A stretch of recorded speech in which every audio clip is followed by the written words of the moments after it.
Amém. Glória a Deus. Que Deus continue nos abençoando. Eu não vou apresentar aqui de forma direta, até para não espantar, mas eu quero agradecer, a Deus pela vida dos meninos que trabalham comigo.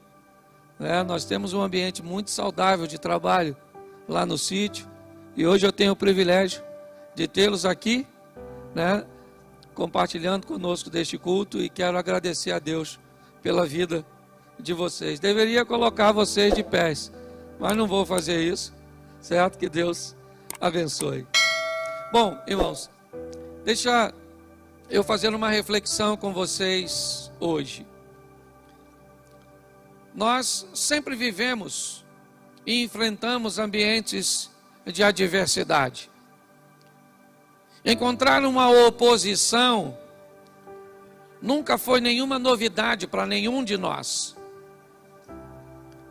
Desde que nos entendemos por gente, por pessoa, quer ainda na infância, na adolescência ou na juventude, ou depois de ter ganho a maioridade, sempre tivemos que lidar com os desafios, com as perdas, com as crises, com os problemas. Sejam eles financeiros, sejam eles emocionais, conjugais, espirituais. Independente da origem ou de onde esse problema irá nos afetar, nós recebemos uma instrução bíblica de que enquanto estivermos neste mundo, precisaríamos de ânimo, porque neste mundo enfrentaríamos tentações, aflições e problemas. Se já fomos alertados que enfrentaríamos os problemas, precisamos também ficar atentos, porque a Bíblia aqui nos expôs a realidade dos problemas, também irá nos nortear para que caminho devemos andar para encontrarmos as soluções. Às vezes, as soluções ou a solução está mais perto de nós do que imaginamos, mas muitas vezes o medo neutraliza a nossa capacidade de enxergar, e às vezes nos sentimos perdidos, abandonados. Mas o que eu quero mostrar para mim também e para vocês hoje é como Deus nos sinaliza de que maneira nós precisamos enfrentar os nossos problemas, porque independente do que seja, eles precisam ser enfrentados, eles precisam ser vencidos. Por pior que seja o que você fez, o que você está sofrendo, você precisa entender que há solução para isso. Talvez ela não seja tão simples de ser encontrada como você gostaria. Talvez você precisou de muito menos tempo para criar o problema do que vai precisar para conseguir consertá-lo. Se nós tivéssemos dimensão que um erro de alguns minutos ou segundos pode levar diversos meses ou anos para serem restabelecidos ou consertados, nós não teríamos feito. Mas é importante nós olharmos e vermos como Deus vai sinalizar do que Ele é capaz de fazer. E se tivermos consciência disso e usarmos as ferramentas certas, eu já perguntei isso aqui, mas vou de novo. Quem aqui já apertou um parafuso com uma faca? Levante a mão, por gentileza. Por que você fez isso? Será que você não sabia que para apertar um parafuso a faca não é adequada? Mas por que é que você usou a faca? Porque na hora você não tinha a chave. E por você não ter a ferramenta certa, você acabou utilizando aquilo que você tinha a mão, que talvez, certo, não foi feito com tanta precisão, precisou de mais esforço, danificou a cabeça do parafuso, mas é o que você tinha para resolver seu problema. Pessoas que utilizam ferramentas inadequadas, pessoas que utilizam seu relacionamento para com Deus, para com a sua fé, de forma inadequada, pode até alcançar algum tipo de resultado, mas às vezes com um nível de demora muito grande, com um nível de esforço muito grande. Então vamos olhar o que Deus nos sinaliza, e eu pediria que você abrisse aí a Bíblia e colocasse aqui no telão para mim, Êxodo, capítulo 14, verso de número 21. Êxodo 14, 21. Isso. Olha o que diz o texto. Então, Moisés estendeu a sua mão sobre o mar, e o Senhor fez retirar o mar por um vento forte, ou por um forte vento oriental, toda aquela noite, e o mar tornou-se em seco, e as águas foram partidas. Feche seus olhos. Senhor nosso Deus e Pai, continua falando conosco.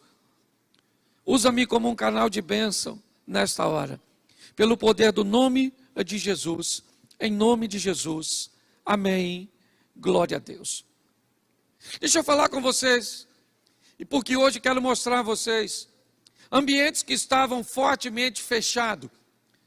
Situações que aparentemente não tinham saída. E como Deus criou uma maneira de fazer com que a solução chegasse até aquele ambiente. Provavelmente nós estamos lidando, nesse texto, com um dos maiores medos daquele povo. Quando nós olhamos aqui, o povo de Israel certamente tinha um grande problema com inundação, com uma quantidade excessiva de água. Apesar de já ter centenas de anos que o dilúvio havia acontecido, uma única família acabou originando o povo que agora está preso no Egito. Provavelmente a tradição oral fez com que, de família em família, de geração em geração, a notícia de que o povo havia sido destruído numa inundação, num dilúvio, morrido por afogamento. E agora, centenas de anos depois, aquilo que matou seus ancestrais está agora diante do povo de Israel, saindo do cativeiro egípcio, e a proposta é que a travessia seja feita sobre o mar. Se você conhece um pouquinho mais sobre isso, provavelmente você sabe que por onde o povo de Israel provavelmente passou, não seria nenhum absurdo que aquelas águas abrissem, recuassem, até utilizando o próprio texto bíblico que diz que um vento que durou basicamente a noite toda. Eu não sei se você tem dimensão quantas pessoas aproximadamente saíram do Egito. Se você tiver noção, eu não vou entrar nisso agora, mas se você tiver noção, você vai descobrir que não bastava meia, uma, duas, três, nem 4 horas para aquilo ficar aberto.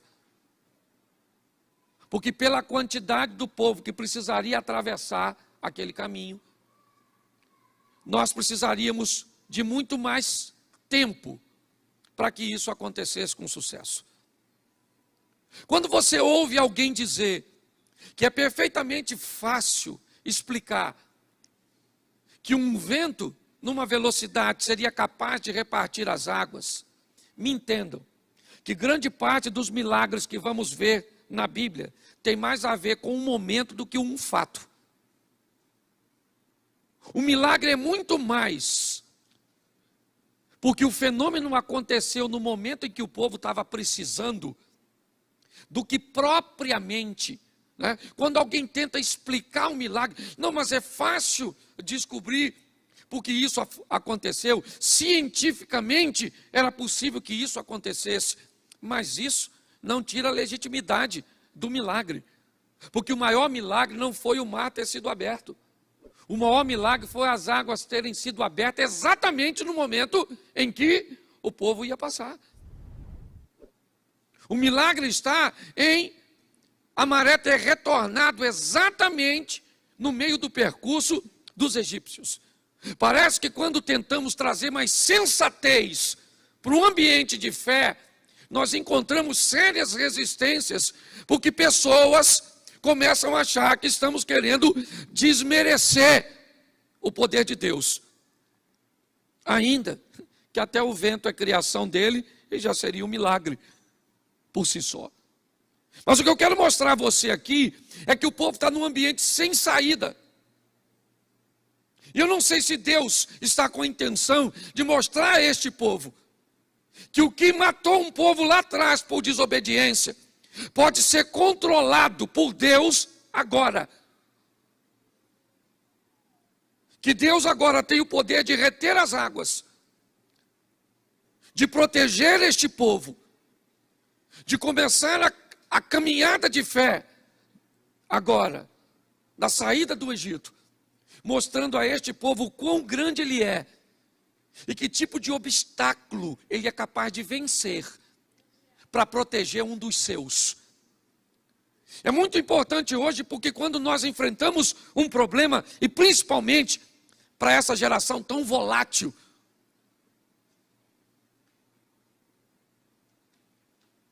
que muitas vezes sofre por coisas tão pequenas,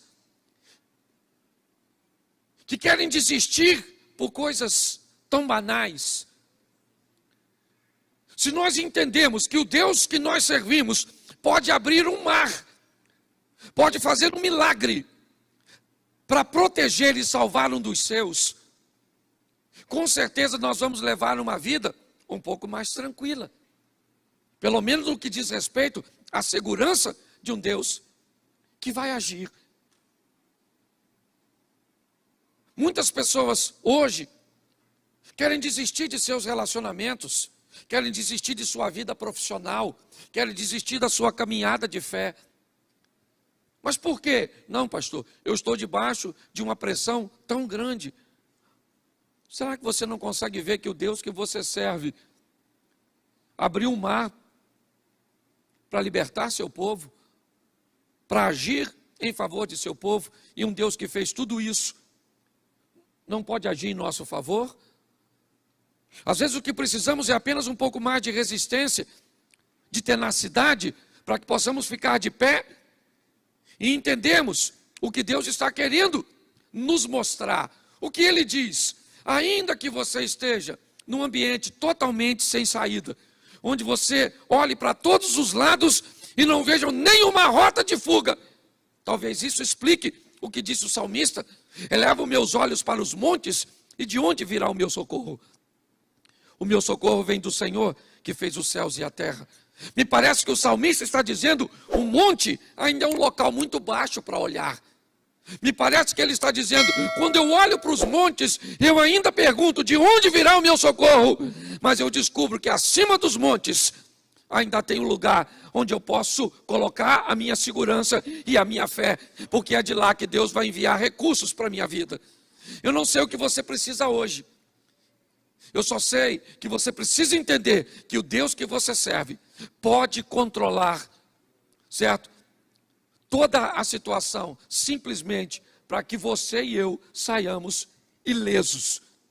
E nós precisamos acreditar nisso. Por isso, não se desespere, não desanime, prossiga na sua caminhada. Eu confesso a vocês, é a minha primeira grande crise como pastor. Eu tenho apenas, basicamente, 9 anos que me tornei pastor. Vai fazer 7 anos aqui e eu tinha sido consagrado 2 anos antes. Mas eu vou falar para vocês, eu nunca vi tantas pessoas desistindo de sua caminhada, certo? olhando para a sua caminhada de fé e dizendo: está muito difícil, está desafiador, eu estou querendo paralisar. Eu sou daquela época onde nós mesmos, meninos, encarávamos a vida de uma forma totalmente diferente. Quem aqui já cortou o pé com um caco de vidro e tem menos de 10 anos? Deixa eu estender mais um pouquinho, porque tem pouca gente.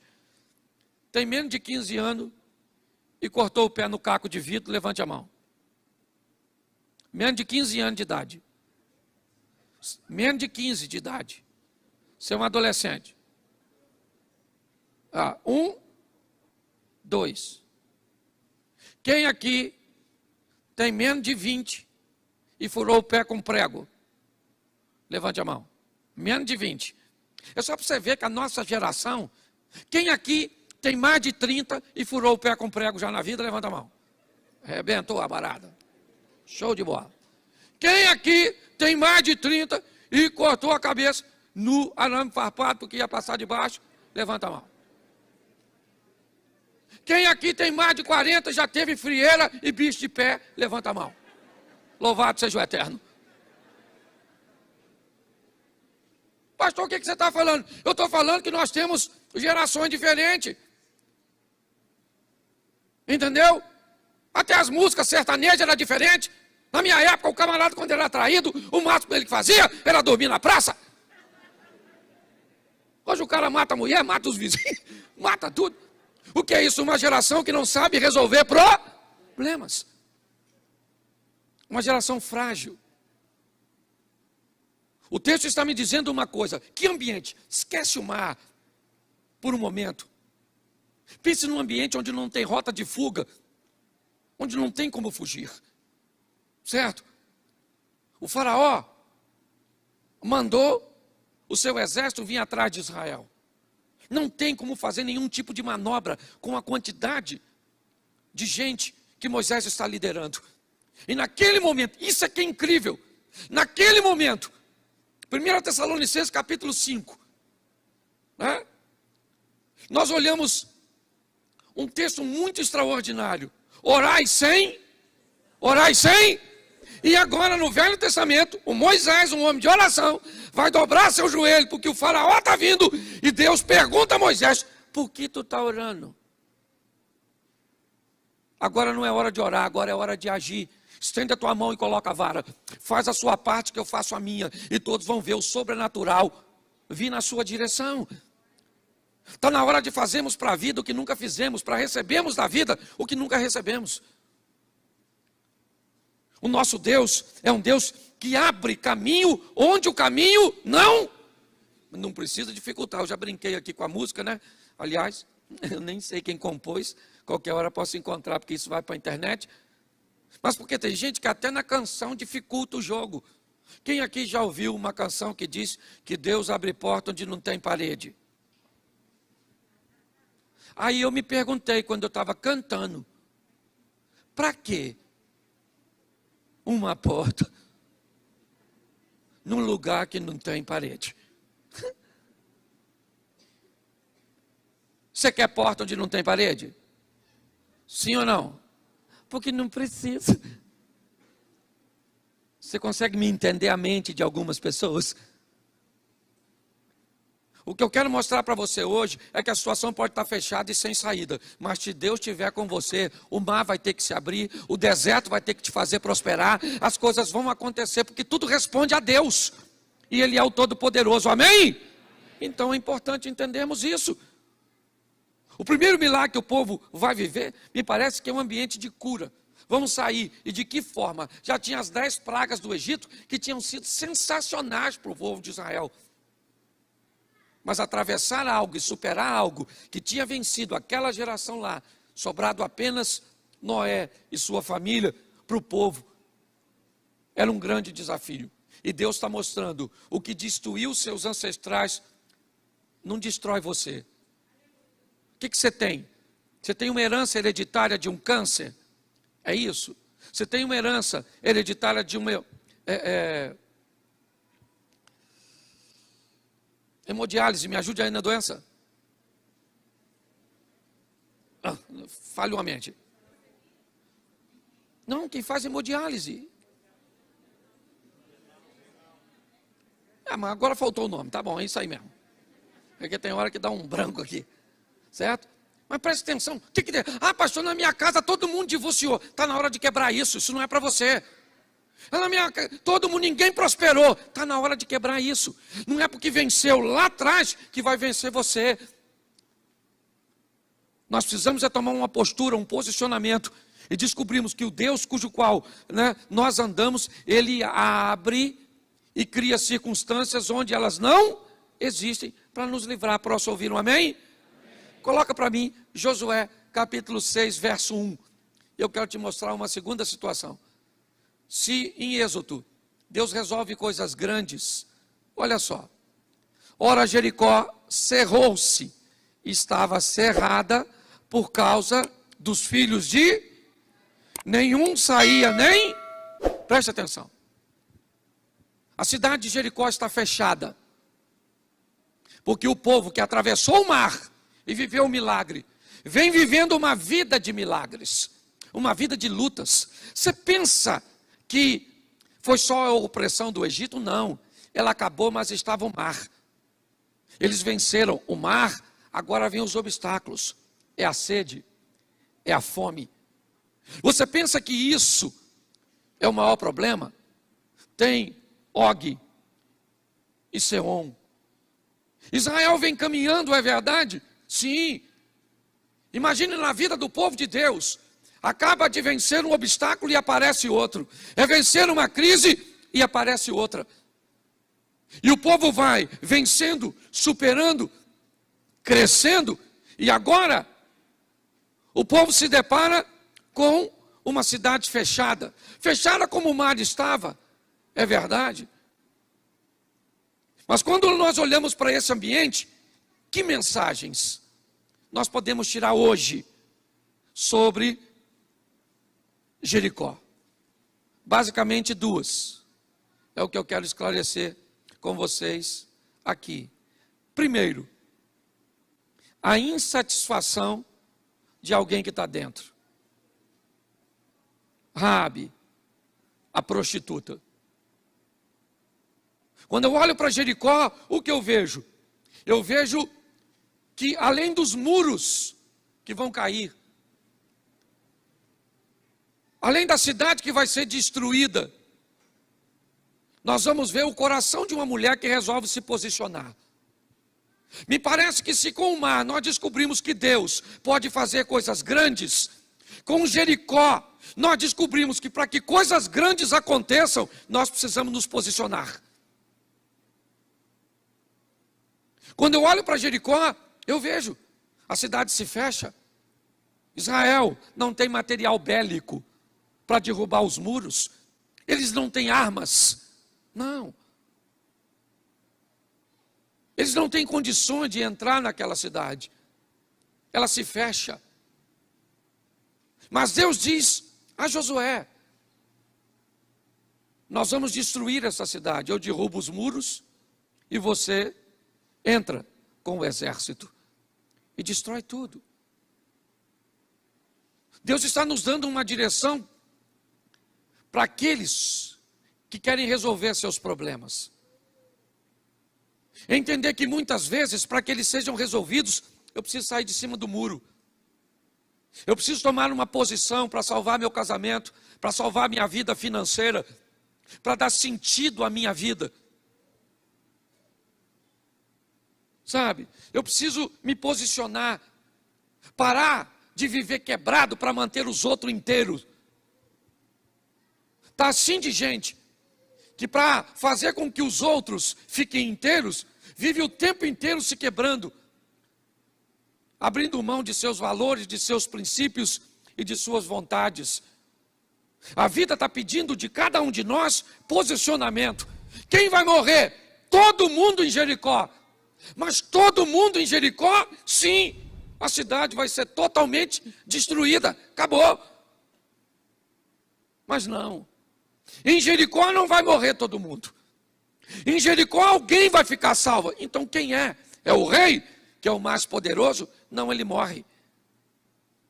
Quem é que Deus vai poupar naquela cidade alguém de bem, de boa família, casada, mãe de filhos, sabe? Com uma estrutura toda certinha. Não. Quem vai ser salva de Jericó é uma prostituta. Quem vai ser salva em Jericó era uma mulher cujo o nome não era muito agradável, cuja reputação não era das melhores. Mas por que ela vai ser salva, pastor? Porque ela resolveu que aquilo ia ter fim. Ela resolveu que aquilo ia acabar.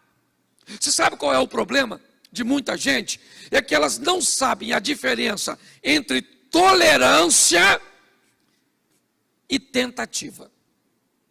Pastor, já faz 15 anos que eu estou tentando viver com esse homem. Tentando onde? Tentando com quem? Onde é que você foi? Que ferramenta você tem usado? Você não tentou, você tolerou. Já estou tentando, pastor, com meu filho há muito tempo. Tentando com o quê? Com psicólogo, com psicanalista. Você está tentando com o quê? Qual é as ferramentas que você está usando para resolver? As pessoas chamam de tentativa, na verdade é tolerância. Eu estou tolerando há 10 anos, então tolera mais 10. Não desiste não, que intolerância você se tornou especialista. Mas está na hora de você parar de tolerar e começar a tentar fazer alguma coisa para que a sua vida saia de onde está e vá para onde você deseja que ela esteja. Nós temos que parar de brincar com a vida, gente, porque a vida é uma só, está acabando. Gente, não precisa se cumprir mais nada. Aliás, nós só estamos aguardando o tal do anticristo, que não deve nem estar longe. Esse dia alguém perguntou, pastor, Jesus está voltando? Eu falei, tá, e já deve ter saído de lá. Já está chegando. De tanta coisa que nós estamos vendo.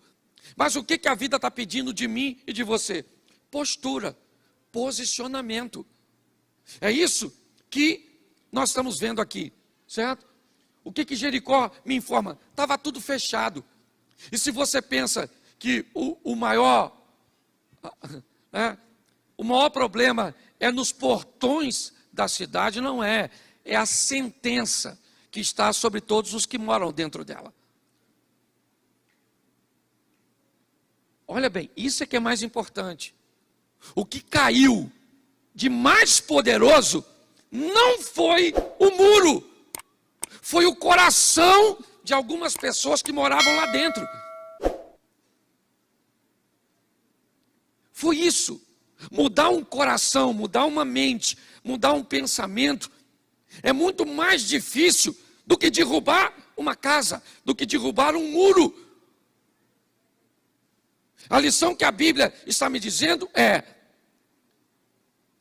se a sua mente mudar, se você resolver sair de cima do muro para se posicionar em favor da sua vida, dos princípios e valores de Deus, você vai ver o que Deus é capaz de fazer na sua vida. Pessoas diferentes recebem a mesma informação e, por serem diferentes, se comportam de forma diferente debaixo do mesmo ensinamento. Isso diz que aqui onde nós estamos, tem pessoas vivendo o incrível, o sensacional, o extraordinário, e tem outras sofrendo o pão que o diabo amassou com o pé sujo. Se pessoas recebem a mesma informação e vivem coisas diferentes, não tem a ver com a informação que recebe, mas com a decisão que tomam em torno da informação. Se nós mudarmos nossa postura, as portas vão abrir. Você tem que querer sair desse ambiente, olhar para Jericó, olhar para essa vida, olhar para esse vício, olhar para esse casamento e dizer: eu vou sair disso. Eu não quero isso para mim. E ver sua história mudar.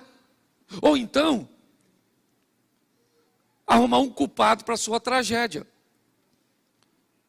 Também isso, né? Lamber suas feridas, autocomiseração, ter piedade de você mesmo. sabe? Olhar para as suas feridas e achar que em sua saliva tem alguma substância terapêutica. Nós precisamos, irmãos, entender que o nosso Deus é grande, a ponto de abrir um mar, mas que para que coisas aconteçam na nossa vida, nós precisamos nos posicionar e sair de cima do muro. Amém? Deixa eu te dar, são só mais 2 textos, é rapidinho. Atos 12, 5. Pedro, pois, era guardado na prisão, mas a igreja fazia contínua oração por ele a Deus. Tiago acaba de ser morto por Herodes. E Herodes faz uma avaliação, é um político. Na avaliação de Herodes, ter mandado matar Tiago foi um sucesso.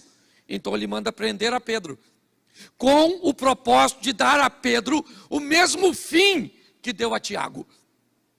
Pedro está preso, não tem como fugir. Diversos sentinelas estão guardando, ele está algemado, não tem como sair. O ambiente é totalmente contrário, está tudo fechado, não tem rota de fuga. Mas o texto diz que na casa de Maria, mãe de João Marcos, há um núcleo de oração, uma igreja, pessoas se reunindo com o propósito de falar com Deus. E essas pessoas que não têm poder político, não têm influência econômica, não têm material bélico, armas, para invadir aquela prisão e libertar Pedro, ela tem joelhos. Porque tem coisas que as mãos não resolvem. Eu estou cansado de falar isso aqui. O que suas mãos resolvem, não peça a Deus para resolver. Mas o que suas mãos não resolvem, não poupe seus joelhos. Porque tem coisa que você não vai poder resolver, mas Deus pode. Tem situações que você não vai conseguir sair, mas Deus tem uma saída. E lá na casa de João Marcos, mesmo, ou da mãe de João Marcos, mesmo Pedro estando preso, eles estão orando e clamando a Deus. Para quê? Para que Pedro seja liberto. Pedro está dormindo na prisão, quando o anjo chega. Um alvará de soltura chegou no céu, e um habeas corpus celestial foi liberado. E os advogados podem dizer amém. É isso. Pedro está achando até que está dormindo. Um anjo chegou, tocou no Pedro, as algemas caíram. E o anjo falou: Pedro, calça a sandália e vão vazar. Pedro levantou achando que estava sonhando e começa a sair, até que se depara com um portão. E o texto diz que a porta se abre automaticamente, por si só. E Pedro então sai, e quando ele está lá fora, o anjo some. E Pedro acorda e diz: caramba, não era sonho, estou solto. E corre para casa, para onde a igreja estava. E quando chega lá, ele bate, uma garotinha vai abrir. Quando a menina olha e vê que é Pedro, sai correndo lá para dentro, não abre a porta. Porque tem gente que está orando pelo milagre, mas quando ele aparece, não está pronto para recebê-lo. A garotinha sai correndo e diz: o Pedro está lá na porta. Mas que Pedro que estava preso. E sabe o que eu acho mais interessante nessa passagem? É que a porta da prisão abriu para Pedro, sim ou não? Sim ou não? Claro que não. A porta da prisão abriu para o anjo. Porque se a porta da prisão abrisse para Pedro, quando Pedro chegasse na casa de Maria, a porta da casa também abria. Sabe por que a porta não abriu? Por quê? Por que a porta da casa de Maria não abriu? Porque o anjo não estava mais com Pedro. O que a Bíblia está dizendo? Você tem que andar com gente que abre porta para você, não que cria problema para você. Você só anda com cabeça de baga, com Zé Ruela. Com gente que vai te puxar para trás. Ah, eu quero ser santo, só anda com ele. Queria orar. Só anda com a turma da pisadinha. Eu quero ler a Bíblia. Você anda com quem? Presta atenção, a prisão está fechada. Mas joelhos podem abrir prisões. Você está entendendo? Os seus joelhos, direcionados para Deus, podem abrir. Isso é magnífico quando você vai ver, por exemplo, os muçulmanos. Meu irmão, dá a hora daqueles caras orar. Pode ser motorista de ônibus, pode ser o que for. Bota o tapetinho, bússola em direção à Meca e bota o joelho. É que Deus é educado demais. Não vou perguntar aqui para não ser uma questão de falta de ética, mas se você já foi da turma da linha da macumba, do negócio, se o santo falar, a entidade falar, 1h59 da manhã, tu tem que ir lá naquela pedra do morro, lá do Xerém, levar uma velinha, e o poder é extraordinário. Porque eu não sei se você já viu, nós vamos acender uma vela dentro de casa, um sacrifício. A vela fica na encruzilhada. O vento passa para lá, passa para cá, passa para lá. A infeliz da vela não apaga. É que hoje não tem mais isso. A entidade evoluiu. Hoje já está usando luz de LED. Esses troços assim. Mas se você lembra... É que eu lembro de umas coisas antigas. Hoje eu estava lembrando, gente. O meu vocabulário, quando eu era garoto, cebosa. Lembra de cebosa? Eu estou quase fossilizando. Mas escute só. Nós temos que entender uma coisa preciosíssima. Me parece que em outros segmentos religiosos, a oração, sabe? Essa dedicação, ela é mais ferrenha. Quando chega da nossa vez, fala sério, aqui eu não estou pedindo, não estou querendo envergonhar ninguém não, nem eu sei que está em casa. Mas assim, 2h da manhã, Deus te desperta para orar. Senhor, nossa, vou fazer uma oração aqui. Ou você vai para a lateral da cama, dá uma escorregada, e conversa meio dormindo assim com Deus, que sabe de todas as coisas, inclusive que você está com sono. Eu não sei se você já parou para notar como nós tratamos determinadas coisas. O que nós aprendemos aqui era que Pedro não tinha saída, ele ia morrer, Herodes ia matá-lo. E não fica muito animadinho não, que esse camarada vai ser crucificado de cabeça para baixo. Mas naquele momento, a ligação de Pedro com gente que ora, fez com que Deus enviasse um anjo naquela prisão. Você hoje precisa que um anjo seja enviado para onde? Para um hospital onde está um ente querido seu? Para onde é? Para a sua casa, onde você precisa de um milagre? O Deus que nós servimos tem poder para fazer tudo isso. O que nós olhamos é este homem sendo livre de um ambiente cujo qual ele não tinha saída. O que Deus está querendo mostrar a mim e a você é aquilo que destruiu os outros, não precisa destruir você no mar. Aquilo que matou todos pode livrar você apenas por um posicionamento seu. E agora, o que a Bíblia está me mostrando é aquilo que não tem saída, aparece quando nós damos condições a Deus de entrar em cena através da oração. Mas, para o último texto que eu quero usar com vocês, Atos, capítulo 9, bota só o verso 1. E Saulo, respirando ainda ameaças de morte contra os discípulos do Senhor, dirigiu-se ao sumo sacerdote, bota o 2 para ficar claro, e pediu-lhe cartas para Damasco, para as sinagogas, a fim de que, se encontrasse alguns daquela seita, quer homens, quer mulheres, os conduzisse presos a Jerusalém. Preste atenção, porque Deus mostrou sua força para repartir e para abrir o mar. Ele mostrou sua força para derrubar Jericó. Ele mostrou sua força para abrir uma prisão, Mas agora ele vai abrir um coração. Paulo, ele está perseguindo os cristãos e nessa caminhada ele tem um encontro com Jesus.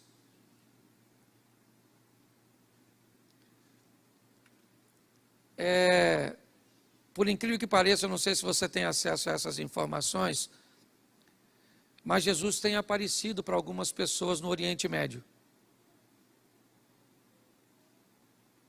Pastor, Jesus? Sim. Pastor, isso é heresia. Por que se ele apareceu para Paulo? Por que se ele não pode, se ele apareceu para Paulo, não pode aparecer para outras pessoas? Às vezes nós ficamos reduzidos ao nosso mundinho, com nível de informações extremamente precário. Há um tempo atrás, um camarada, confesso que eu nem respeito ele tanto assim, por sua postura e posicionamentos, mas ele me disse uma frase sobre nós cristãos, que me deixou em alerta. Ele diz: vocês cristãos leem muito sobre o pouco e falam muito sobre o pouco que leem. E na verdade, ele acabou dizendo uma grande realidade.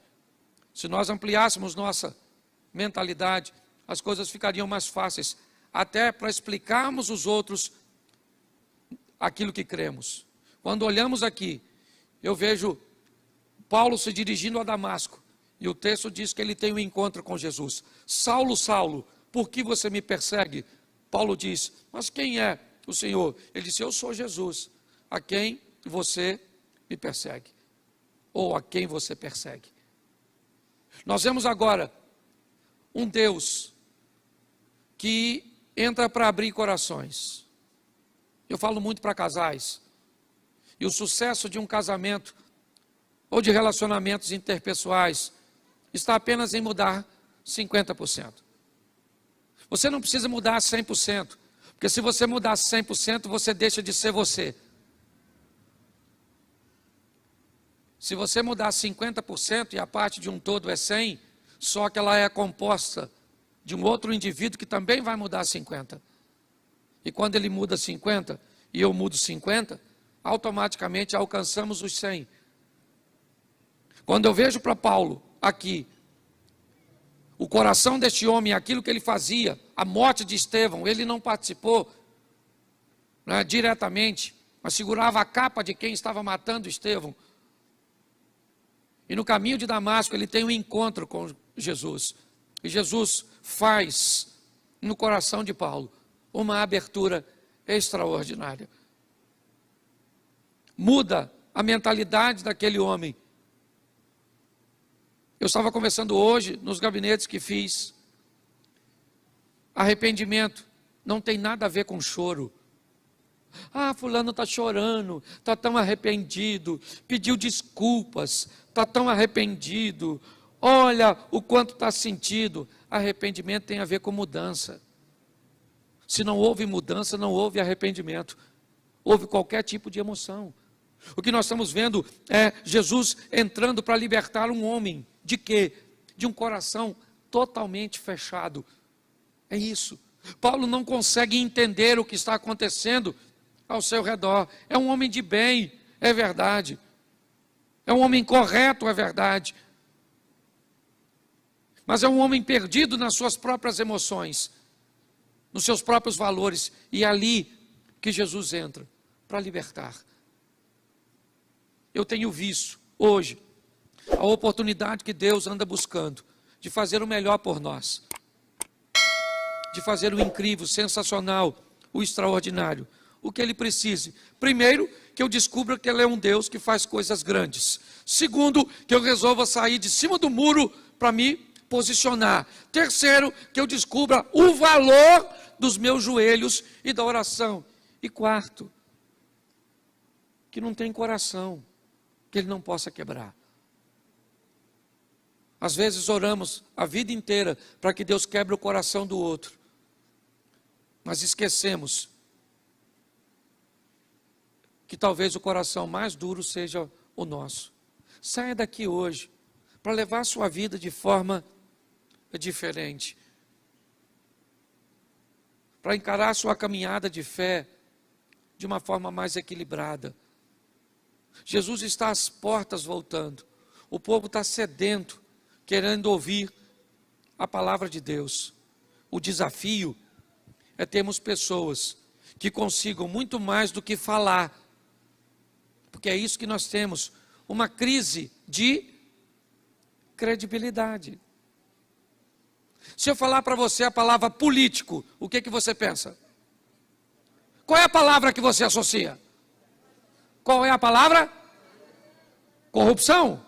Isso. Se eu falar para você a palavra polícia, o que você pensa? Se eu falar para você a palavra profissional liberal, pedreiro, eletricista, pare para pensar. Hoje nós estamos envoltos numa nuvem de ausência de credibilidade. É isso que estamos sofrendo. O maior desafio hoje que nós precisamos é resgatar a credibilidade. Ninguém acredita mais em nada. É tudo relativo. E o pior, inconscientemente levamos isso para Deus. Você pega uma garotada que está aí, tudo é relativo. Tudo é relativo. Relativizaram tudo. Que o casamento é relativo. O sexo é relativo. Tudo é relativo. É assim que funciona. Está na hora de nós tomarmos uma posição. Essa semana, não sei se você viu, eu postei. Simplesmente fui dizer quem eu sou, o que eu apoio, o que eu acredito. E, eu não sei se você viu, a quantidade de pessoas que entraram na minha rede social e disseram assim: pastor, tchau, estou indo embora, deixando de seguir. Você acha que as pessoas me seguiam? Não, elas se seguiam em mim. A partir do momento que eu falei o que elas não queriam ouvir, elas foram embora. E louvado seja o Eterno. Nós precisamos nos posicionar, porque o negócio está ficando feio. Você está dando uma olhada lá para os Estados Unidos, não gosto de falar de política, dessas coisas, mas eu preciso terminar falando disso. Jesus está, e diga para quem está do seu lado: você é bom demais para ir para o inferno.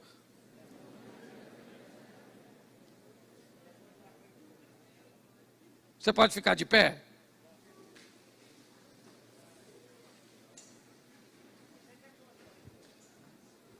Você fecha seus olhos, pode fechar que ninguém vai pegar nada seu. Rio de Janeiro está perigoso, mas nem tanto. Fecha seus olhos. Me ajude aqui alguém no teclado. Fecha seus olhos.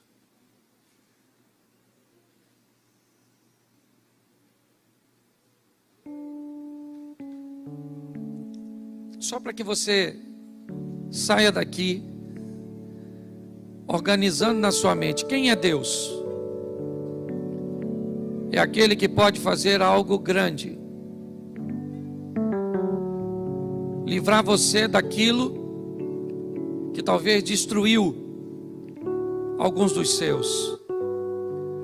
O que Deus está pedindo de você e de mim: um posicionamento, uma postura. O que Deus está dizendo para nós: faça o que você puder com suas mãos, e o que você não puder com as mãos, faça com os joelhos. E o que Deus está dizendo é que alguém de coração fechado,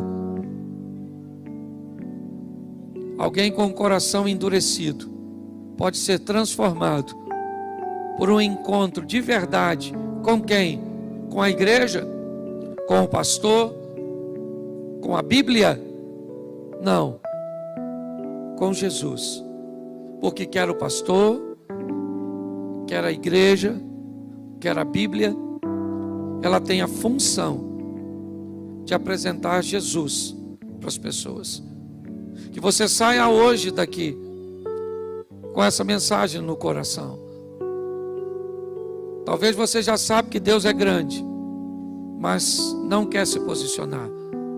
Talvez você já tomou até uma posição, mas não quer orar.